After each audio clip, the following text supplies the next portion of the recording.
In my previous video I got up to book 45, which was the Sellout by Paul Beatty. And this was lent to me by somebody at work, and I was a little bit like, didn't really want to read it because they've got very different tastes in books to me. But I was like, had it for a really long time and I was like, I need to read it and give it back to the person. And when I first started reading it, it was kind of talking about psychological experiments, and so it initially piqued my interest, and I was like, this writer kind of knows about psychology, has researched it, and is you know, writing about it in a way that's right. So I kind of earned my respect in that way to begin with, and he's a very, very good writer as well. Like, I think sometimes when you pick up a book and you start reading it, you can just feel instantly whether it's good writing or not. It's, you know, when people say like the X factor, or you know, that thing that you're not really quite sure what it is, but you know when you see it. It's kind of like that with good writing. As soon as you read it, like, you just know, and he has that. Like Sophie McIntosh with The Water Cure, she has it.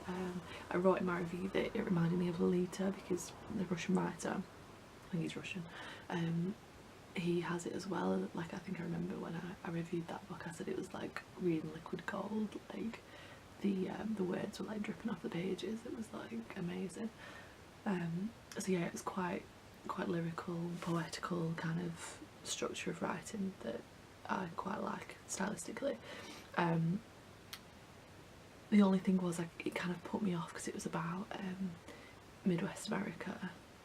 Is it Midwest? Just basically the civil rights movement, like black and white segregation and white privilege and things like that. So it reminded me of a lot of other books that kind of write about that in quite similar ways. So it kind of, you know, I didn't like it for that reason, but he writes well, so I'm sure his other books will be quite good.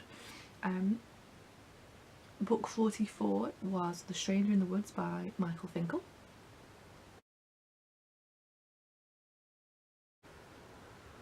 I can't remember if somebody bought me this book or someone lent me this book. I think they lent it me, and I really resonated with it because it's all about kind of going off grid and like not communicating with anybody, and just kind of being your own person.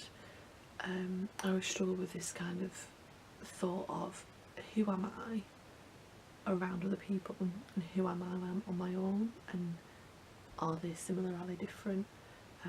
So I'm always kind of like wondering about my own behaviour around different people and stuff, and if I am like, what is my true self? Is my true self when I am with other people? Is my true self when I'm on my own? Like what is it? So it's kind of quite, and I'm always a bit like, the way that the world's going at the minute is that everyone's like online, everyone can be found, and everyone oh, excuse me, I think I'm getting ill. Everyone can be kind of like looked up and found out about, but you only see kind of what is on there. You don't see the person for who they actually are, so like you miss out on getting to know that person well, because we judge from a distance, from afar, and from what's kind of preconceived about that person, what that person's presenting to other people as well, rather than what they're actually truly like. It's like, this book's kind of like you know, he just decides one day to just disappear, and he disappears, and he lives in the woods on his own for 30 years on his own, like with nothing, and he kind of like terrorises the people, like the local campsite, like stealing all their stuff for years, because obviously he needs to survive, which is quite bad, but like, he had to do that to survive, and nobody found him in all that time. And it's like, it made me wonder, like, I feel a little bit like the world is, everyone would know where you were, like someone would find you, but I guess the world is a really big place and we don't know parts of it, but the parts that we don't know are not necessarily safe. So, you know, you could do it because he was kind of quite close but still removed. But what was interesting about the book was that this guy did not want to be found, he did not want to be contacted, but the person that wrote the book was literally harassing him for the book. So I thought that was like really quite bad. But it was well worth a read. It makes you think about, you know, your life as it is, and how you are sort of connected with other people, and how it might be better for you if you weren't so connected. The one before that was book 43, The Girl with All the Gifts by M.R. Carey.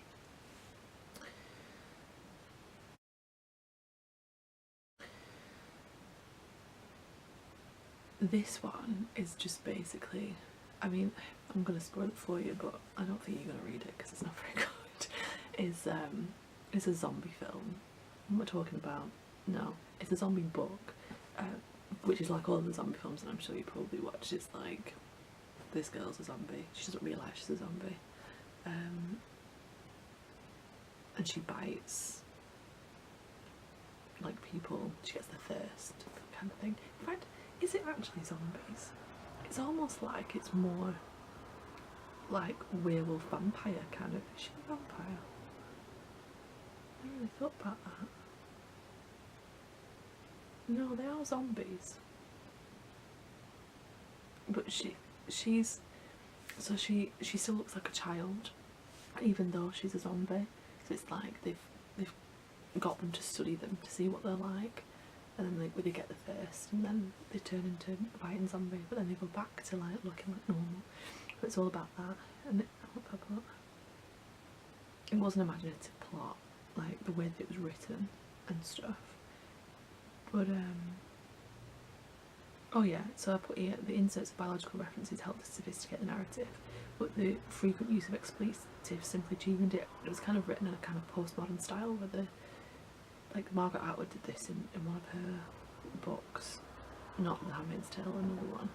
And it just, like, when they start writing like common people speak, like swear all the time, and you know, swearing is okay, like, you know, to add emphasis to parts of things, but when it seems a bit unnecessary or it's a bit crude, it's like, is it really necessary in a work of fiction? Not really.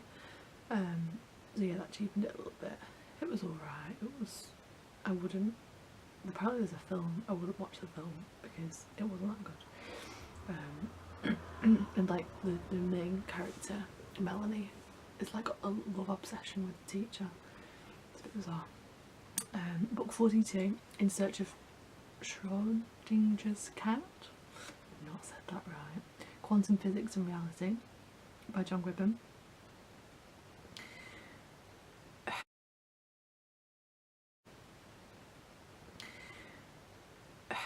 This book has like physics stuff in it, like sciencey kind of physicsy, chemistry kind of stuff, which is fine. But it was like, yeah, I was a little bit disappointed by this book, as it's more a tour through history of all the developments in physics rather than a description of simply the theories, which is what I was expecting. I'd got the book because I wanted to know more about physics, but I've already read things like Stephen Hawking's Briefer History of Time, and I've watched documentaries about physics, and I've watched, you know, Brian Cox documentaries and all that kind of stuff. So I kind of know a lot about all the kind of simple physics stuff, so like about light being both particles and waves, and about the slit experiment, and I kind of know about like theory of relativity and redshift and stuff like that, so I'm already kind of familiar with that.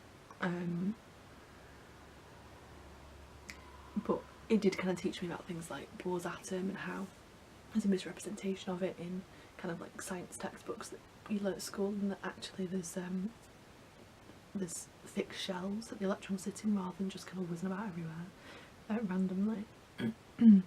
And I will learn a little bit about how LEDs work due to superconductors and diodes, so that was interesting because I didn't know that before. But there was a lot of kind of concepts that were really difficult, because if you don't have excuse me, you don't have that kind of grounding in physics, like the basics, you have nothing to build on to get to the more complex theories. So without that underpinning knowledge, it's a bit of a jump for someone who's a layperson. Like, I only have GCSE science knowledge and stuff that I've taught myself, so like from reading books and things, I don't have that ability to jump straight to the more complex stuff. So there's a lot of mathematics in it and a lot of diagrams that they don't have keys on them, you don't know what the letters stand for and stuff. It was all a little bit like, who's the book for? Because if you were kind of well versed in that kind of topic, physics and stuff, then you wouldn't be in that book anyway because you'd know it all.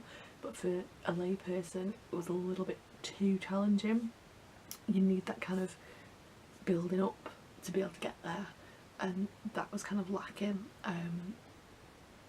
So yeah, it wasn't really that good, and not really what I was expecting. Book 41 was Why You Are Who You Are, Investigations into Human Personality, by Mark Leary.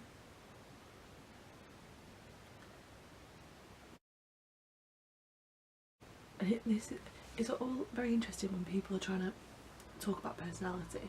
They always kind of dichotomise it, and they always like, you're either like introverted, extroverted, you're conscientious and not. It's the opposite of conscientiousness, like unconscientious, whatever, neurotic, you know, emotionally stable, all those kind of like traits that they put it on like a dichotomy. But what it kind of made me realise is that everyone's on a sliding scale, a spectrum of those traits, and that each kind of little notch that's moved, then you have a whole different cocktail of characteristics, and that's why no two people are ever the same, because you know, you've got your actual personality, and then you've got all your experiences that are interacting with those traits and moving them along those sliding scales all the time. So it was quite interesting in that sense, and that actually we are predetermined by a lot of our fixed traits, or even traits that can be changed if you believe in, like, you know, the changing of our essential personality, which is a hotly contested debate. If you believe that you can actually change those things, then you wait, I'm jumping ahead in my thought process. Then let me go back to my original thought train, which was you can't really do much about how conscientious you are. Like, you've been given a certain trait and it's expressing in the way that it is, or, you know, like, they've done studies where some people are just naturally happier than others, some people are more positive than some people are more pessimistic than others. It's just the way that we are, it's the traits that we have that have been passed down through genetics, through, you know, environmental experiences of turn genes on and off through epigenesis. So it's a bit like, you can't really like take a person and go, oh, they're like that, and judge them for that, because they can't really do anything about it. If you believe that you can change traits, then obviously that changes your worldview a little bit, but how much can you change something that is ingrained in you as a person? If you follow children to when they get to adulthood and you look at their behaviours, you can pretty much predict what an adult's going to be like from what a child is like. So, you know, whether a baby has an easy temperament or is quite uncomfortable with stimuli, it usually develops into adulthood in a similar kind of way. So this belief that our traits are malleable and changeable, like, are they? And even if they are, should we be changing them? Why are certain traits more desirable than others? Why is it more desirable to be conscientious? Why is it more desirable to be nice and to be happy and to be positive? Why are those the traits our culture has decided are the better ones and that we should all aspire to? You know, surely we should just be accepting of the traits that we have and deal with life in that way. So it was really interesting in that sense. Yeah, it kind of makes you question free will and determinism, I suppose. Can you actually decide for yourself on your personality, or is your personality just what you have? I'm leaning more towards the determinism side, which is like, can I really, like I would love to be a really happy person all the time, but I'm not. You know, I'd love to get excited about things, but I don't. Like, I've never been like that in my whole entire existence, and I don't think it's gonna change now. Like, that's who I am as a person, so it's kind of a bit like, you know, that's the way I am. And these people that think you can just easily change it are a little bit naive, I think, because if they ever tried to actually change themselves, they'd find that it's a lot more difficult than what everyone believes it to be. Book 40 was Status Anxiety by Ellen de Botton. So basically this is the guy that narrates School of Life YouTube channel videos, and they do books and stuff now. It's a really good channel if you haven't heard of it. It kind of like talks about things in life that are interesting that you'd think people would talk about but they don't. which is, you know, my motivation to kind of do videos and stuff is to address topics that don't really come up in conversation that often. So like my under the surface kind of videos, under the skin, under the surface, can't remember what it was called. We're kind of like trying to get to that. Oh yeah, that was lost my train of thought there. So I read this book because I'd read another one, and someone had seen that I'd read this other one and suggested me to read this one, so I listened to it on audio, and it was really interesting actually. It was saying that we all get this like anxiety of our status within a social hierarchy, and this is kind of what perhaps motivates us to want to look better in front of other people, to kind of have like status symbols, like buying a new car. So a lot of people are you know, obsessed with what car you drive. Like personally, my car is like, gets me to from A to B, like that's all that is essential to me. I don't really care what it looks like, I don't really care what make it is. It's like if someone asks me like, oh, what car has such body got, I'd say they've got a blue one or they've got a red one. I don't know what cars there are, I'm not really bothered, I don't care. But I always find it really weird that when I got a new car, lots of people noticed, and I was like, what? Why are you bothered? Like that someone's got a new car, it's just bizarre.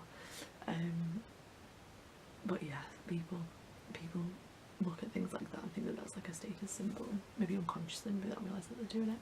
Things like when you get like watches, or what else is like a status symbol, like jewellery that's quite expensive, designer labels, you know, clothing. You know, you think about it, you're wearing clothes to keep warm and to hide our shame of our bodies that we've learnt to have over all these years of socialisation.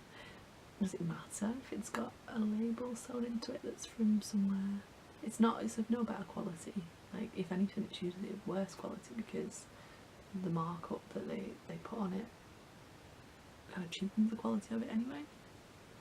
So it was kind of talking about that.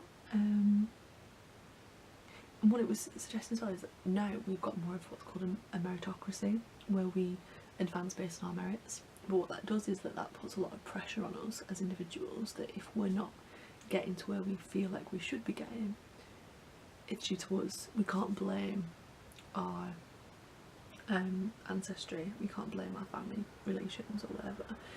It's on us now. Like we have that pressure to do better. There's no excuses for not doing better. It's all within our hands. Like if we want something, we can go and get it, or so it seems.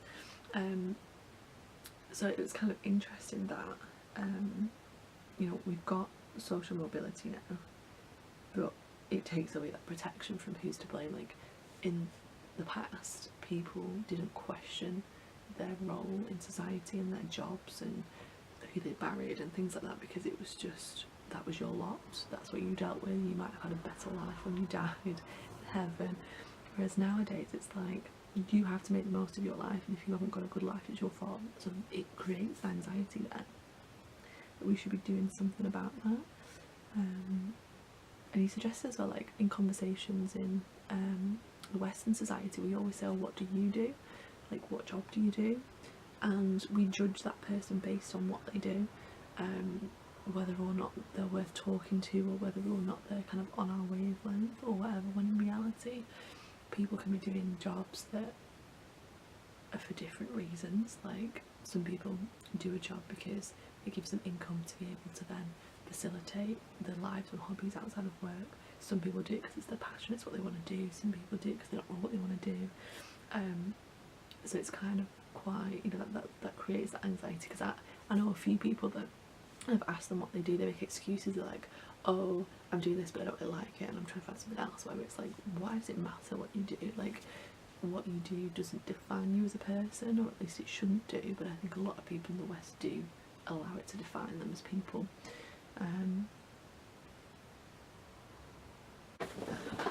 So it cut off last time I was talking about Ellen de Botton, status anxiety, so I'm going to try and remember what I was kind of going to say.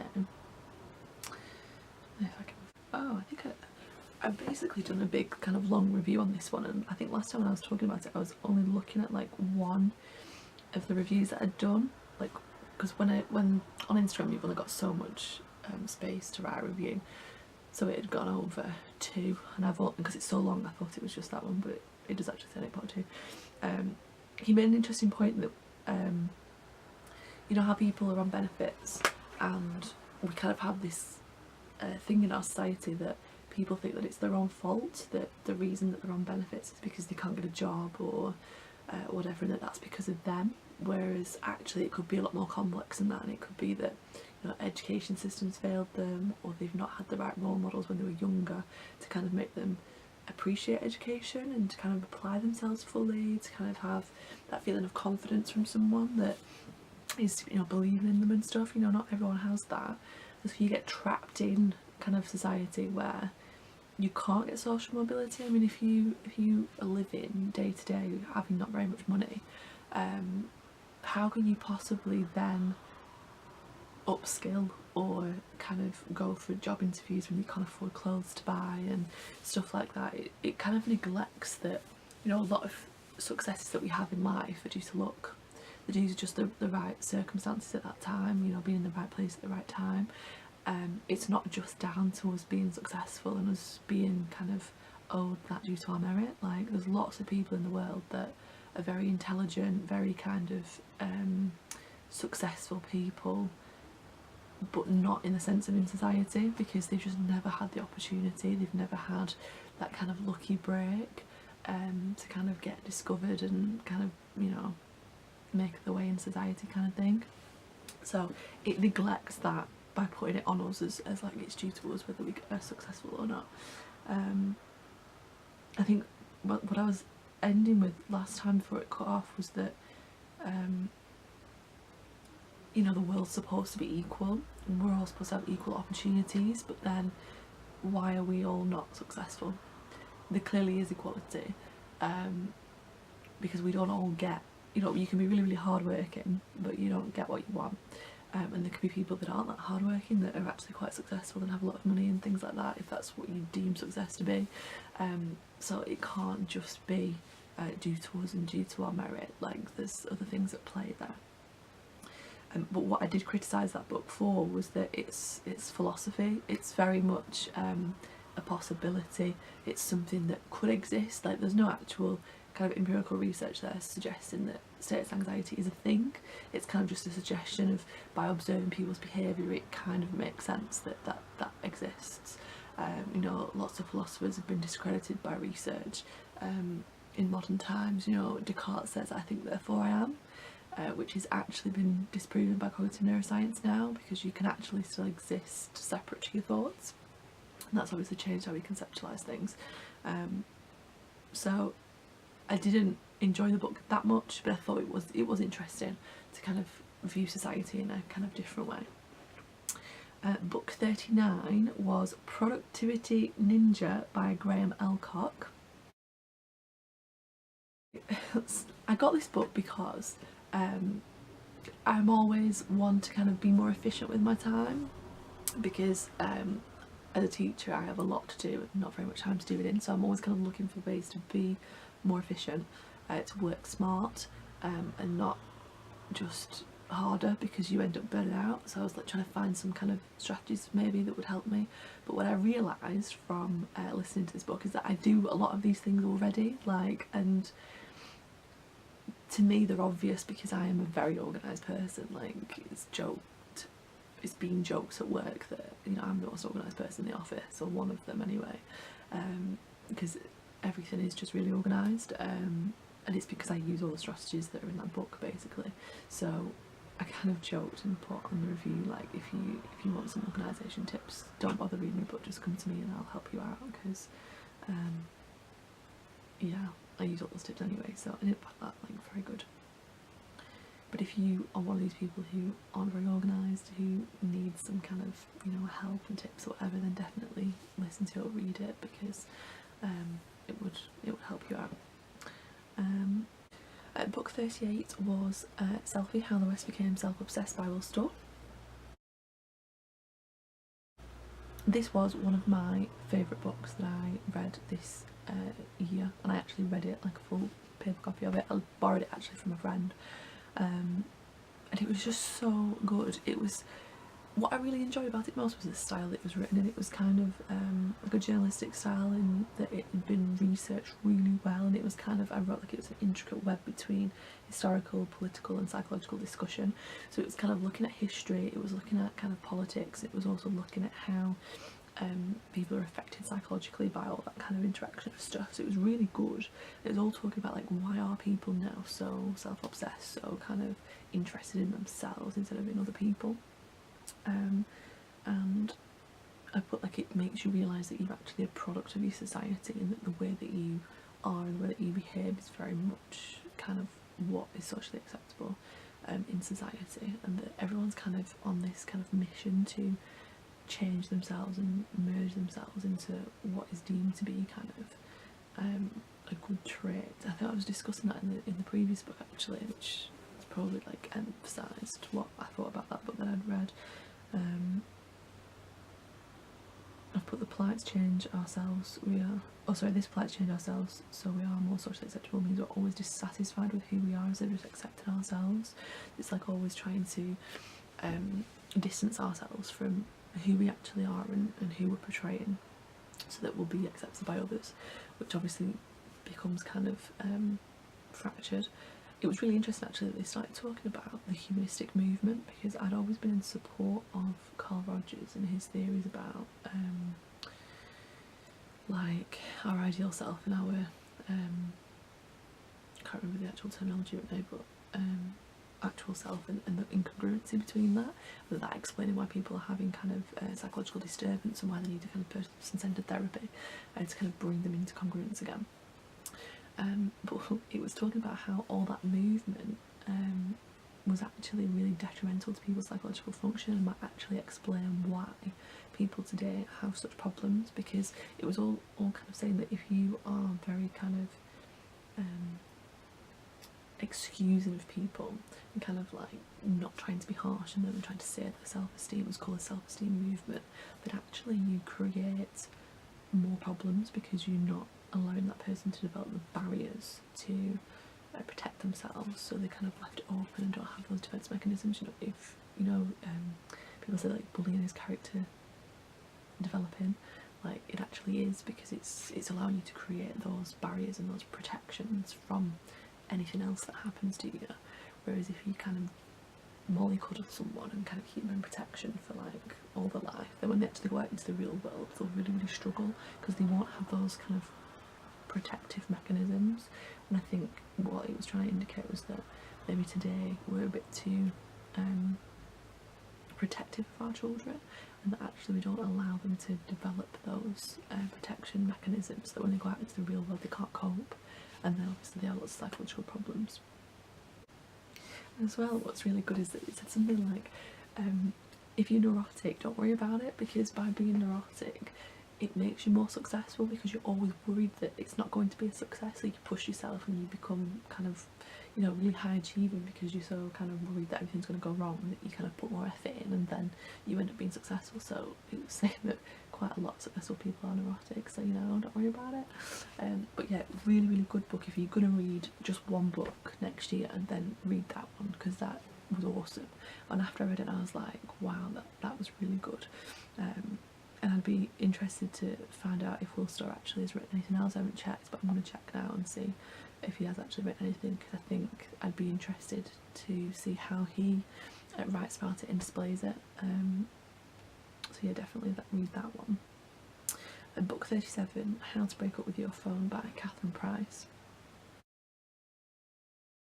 So I bought this one because I was feeling like I was getting addicted to my phone. I was off work, so it was during like the summer holidays, and I was off for a couple of weeks, and I just started to just check my phone all the time, because at work you don't get time to check your phone like at all, and even at dinner time you kind of just, you need to like relax and have a break, like, so you don't really check your phone that much. But when I was off work I was checking it all the time, and I was just like, what is wrong with me? Why am I checking it so much? Why am I so bothered about like what's going on and things like that? And I have to monitor my usage of my phone, because it becomes a real problem sometimes. But what I was mainly buying it for as well is that I've been noticing in other people, because I'm quite addicted to my phone when I'm on my own, but not in front of other people. I take the odd kind of picture of my food for Instagram, which is really bad, but you know, I like to appreciate the good food and share it with others, to say look at this restaurant, look how amazing it is. Yeah, like people check their phone too much, like, and in a rude way as well, like social faux pas all the time. So like I was watching a film with a couple of people, and throughout the film the person sat next to me checked their phone 3, maybe 4 times during the film, and I was like, are you bored? Like, do you not like the film? Why are you checking your phone? At the end they were like, oh, that was a really good film, and I was like, I'm surprised you think so, as soon as you're checking your phone so much. It's annoying because when someone checks the phone, like, it glows and you can see it and you're distracted by it. It's like, put your phone away. Like, can you not go a full movie without checking your phone? It's just bizarre. And like, they're only checking things like Instagram stories. It wasn't like someone was messaging them and it was important. It was like literally just checking social media. And I noticed as well, like, every time I'd post like a story on Instagram or whatever, people would be checking it like all the time, and I was just like, I don't want to post stories, and I don't want to encourage people to be on their phones all the time, but I guess it doesn't really matter because they'd be looking at somebody else's anyway. So yeah, and or like when you sat at dinner with someone and they're on the phone and you're like, am I boring? Like, why are you checking your phone while we're having dinner? That's really rude. So I'm definitely a no phone policy while you're with other people. So I was actually reading it just to find out more about that, I guess. Yeah, I've actually found that with research that the more time you spend on your phone, the greater incidence of depression that you have. And it was talking about the phantom thumb, which is like where you open your phone and your thumb just selects an app, and you're like, I don't even want to open that. Why have you opened that? Like, what is that? It's kind of like that kind of habit process of just, you know, clicking something open. So I moved all mine around so that my thumb was still going towards where it used to be. It's like having to like retrain your mind almost, because your mind is wired for automaticity, basically automaticness. I'm gonna rename it that. So like it does that, you know, like if you have a bin somewhere and then you move the bin, you just go to throw it where the bin used to be. It's a similar kind of process.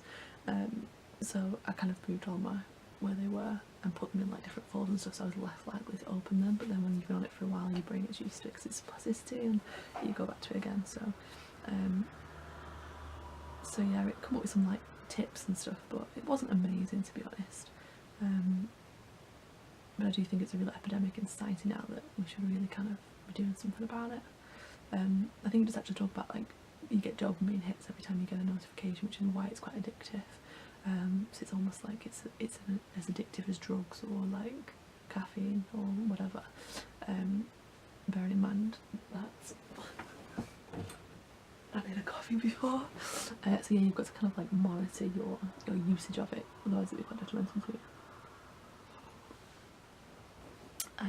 Book 36 was Toxic People by Dr. Tim Cantifer, dealing with dysfunctional relationships. I got this one because there's a lot of people talking about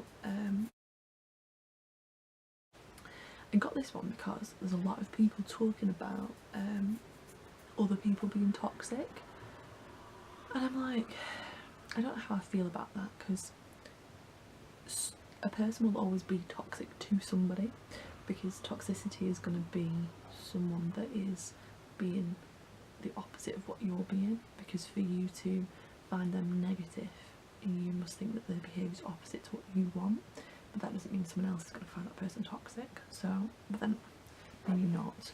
I mean, it was talking about people like narcissists and stuff, and it's like, is anybody really a narcissist? It's quite self-righteous, isn't it, to suggest that somebody else is toxic or somebody else is narcissistic or somebody else has got a problem in somewhere. It's like, are you not being the same yourself by saying that they're like that? I think it misses the point that everyone has the capacity to be toxic in some kind of way, and everybody has the capacity to be not a very nice person. It's that choice of whether you behave like that or not, which is more important. And it kind of talks about as well, like, if you play a victim mentality, so if you believe that, you know, nothing's your fault and everything's all, you know, because of the people or stuff, that you will attract toxic behaviour towards you, because people will take advantage of that. And you don't stand up for yourself, which means that they then think that that toxic behaviour is okay and it will continue. So it's almost like if someone is being toxic around you, you could be contributing towards it and facilitating that. It's better to kind of just move away from people that are toxic, or to address it and be like, that's not okay, this is, you know, what this makes me feel like, or whatever. I've kind of put, like, most of us are trying to be good, we're trying to be good people, we're trying to be nice, we're trying to be kind. There are certain instances where we're not having a great day and we're stressed, and that might be a little bit more difficult than other times, but I don't think many people purposely go out of their way to be toxic. Like, a lot of the time it's because of, I don't know, even people who are quite toxic, like, it's usually because of things that have happened to them. It's like life experiences and things like that that explain why they're like that. You know, people that don't have any love in their life and don't have close relationships with others generally are quite toxic. Sure, they need, like, pity and help from people, rather than kind of just labelling them as toxic and leaving them to be, you know, like, if you think about it, like, all these people that become criminals and do bad things to other people, would they have done that if they'd have had nice people in their lives that would, you know, support them and be nice to them and make them feel wanted and like they belong? Like, is it not the rejection from society that makes people do things that are not very nice? Obviously not always, because some criminals come from very supportive families, but usually there's something going on there that explains the behaviour.